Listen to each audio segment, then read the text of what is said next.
I met him first, say, in 1929, through the intervention of a friend of mine, common friend, who asked Mr. Gandhi to see me. And so Mr. Gandhi wrote to me, saying that he would like to see me. So I went and saw him. That was just before going to the Round Table Conference. And then he came to the second Round Table Conference, didn't come for the first. And he was there for about 5-6 months. And there, of course, I met him also and faced him also.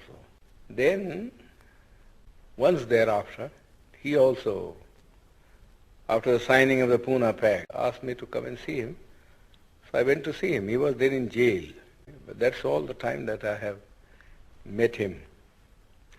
But I always say that as I met Mr. Gandhi in the capacity of an opponent, I have a feeling that I know him better than most other people because he had opened his real fangs to me and I could see the inside of the man.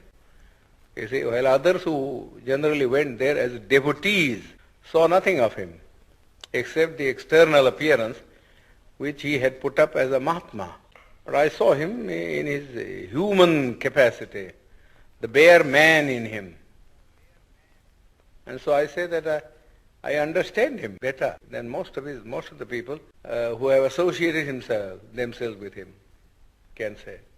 So how would you sum up what you found in him? Well, I must say at the outset that I feel quite surprised, you see, at the interest which the outside world, Western world particularly, seems to be taking in Mr. Gandhi.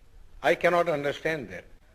So far as India is concerned, he was, in my judgment, an episode in the history of India, never an epoch maker. Gandhi has already vanished from the memory of the people in this country. His memory is kept up because the Congress party annually, if he gives a holiday, either on his birthday or some other day connected with some event in his life, has a celebration every year going on for 7 days in a week. Naturally, people's memory is revived. But if these artificial respirations were not given, I think Gandhi would be long, long forgotten. You don't feel then that he fundamentally changed the aspects of... Not at all. Not at all. In fact, he was all the time double dealing. He conducted 2 papers, one in English, the Harijan, and before that, Young India. And in Gujarati, he conducted another paper, you see, which is called the Deenbandhu or something like that. Now, if you read the 2 papers, you will see how Mr. Gandhi was deceiving the people. In the English paper, he posed himself as an opponent of the caste system and of untouchability, and that he was a Democrat. But if you read his Gujarati magazine, you will see him a more orthodox man. He has been supporting the caste system, the Varnashram Dharma, and all the orthodox dogmas which have kept India down all through ages. In fact, somebody ought to write Mr. Gandhi's biography by making a comparative study of the statements made by Mr. Gandhi in his Harijan and the statements made by Mr. Gandhi in his Gujarati paper.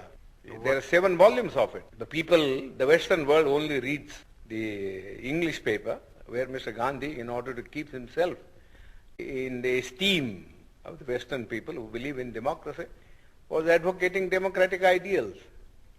But you got to see also what he actually taught to the people in his vernacular paper. Nobody seems to have made any reference. All the biographies that have been written of him, you see, are based upon his Harijan and the Young India, but not upon the Gujarati writings of Mr. Gandhi. Then what were his real intentions with regard to the scheduled castes in the structure? Well, he only wanted, you see, there are 2 things about the scheduled caste. We want untouchability to be abolished, but we also want that we must be given equal opportunities so that we may rise to the level of the other classes. Mere washing off of untouchability is of no consequence. We have been carrying on with untouchability for the last 2,000 years. Nobody has bothered about it. You see, nobody is bothered about it. Yes, there are some disabilities which are very harmful. For instance, people can't take water, and people can't have land, you see, to cultivate and earn their livelihood. But the other things which are far more important, namely that they should have the same status in the country and that they should have the opportunity to hold high offices so that not only their dignity will rise, but also they will get what I call strategic positions from which they could protect their own people. Mr. Gandhi was totally opposed. Totally opposed. He was content with things like temple entry. Temple entry, that was all the thing that he wanted to do. Which is nobody cares for Hindu temples now. The untouchables have become so conscious of the fact that temple going is of no consequence at all. You live in the untouchable quarters, just the same, whether you went into the temple or whether you didn't enter the temple.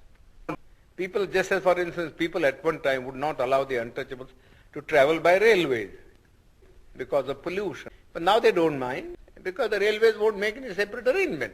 But because they travel together in the train, it doesn't follow that their life in the villages vis-a-vis the Hindus has in any sense changed. Whenever the Hindu and the untouchable alights at a railway train, see, they assume their old robes.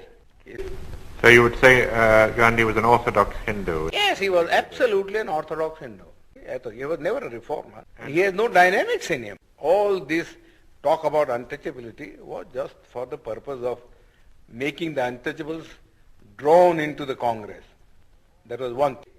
And secondly, see, he wanted that the untouchables should not oppose his movement, Swaraj.